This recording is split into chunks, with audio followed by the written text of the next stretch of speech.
परवर्ती राशि वृष राशि। आसतु जानिबा आपणकर मार्च मास वृष राशि व्यक्ति विशेष किपरि रहिबो। मार्च मासरे वृष राशि व्यक्ति विशेष ग्रह स्थिति जो देखा शुक्र जी राश्याधिपति आपणकर सी मीन शनि सहित युक्त हेबे एवं 15 तारिख पर जो संक्रांति 15 तारिख पड़ुची मार्च 15 मीन संक्रांति 15 तारिख पर रवि युक्त मध्य शुक्र हेबे तेणु शनि युक्त होकर रही मास सारा ता सहित रवि युक्त 15 तारिख पर हेबे।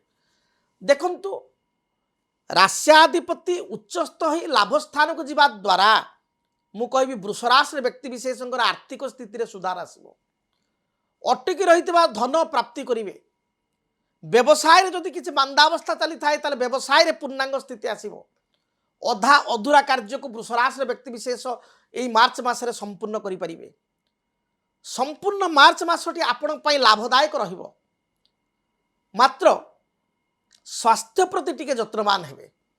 विशेषकर जो मानकर कार्डियोलॉजिकल प्रॉब्लम अच्छी जो मानकर हेवीली गैस्ट्रिक बा एसिडिटी टेंडेंसी अच्छी एसिडिटी समस्या अच्छी अग्निमांद्य समस्या अच्छी कोष्ठकाठिन्य भली समस्या रही से माने खाद्यपेय को ठीक भाव में ग्रहण करने आवश्यक।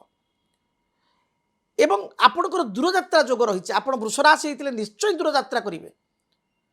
फॉरेन सहित जदि एक्सपोर्ट इम्पोर्ट रिलेटेड किसी बिजनेस रही से आपणकर सुधार आसो।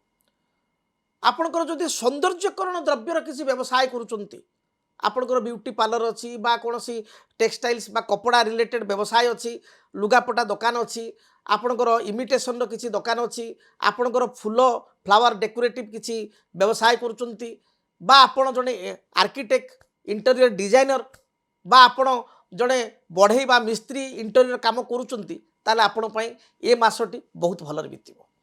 ए मासरे सुनिश्चित आपण मार्च मासरे शुभफल पाइपर। गृहिणी मानक पई मासटी बहुत भल रही निजर समस्त आशा अभिलाष को मासरे पूर्णांग करें। संतान दृष्टिकोण मासटी भल बीतब। जो माने दूरयात्रा करने चाहते पहाड़ पर्वत देवस्थान कौन सी नदी समुद्र ए स्थान को यात्रा करिवार जोग रही। तेबे आपण प्रतिकार मु कहिबी आपण माँ लक्ष्मी को पूजा आराधना करंतु निश्चय सारा मास आपण बहुत भल कटिबो।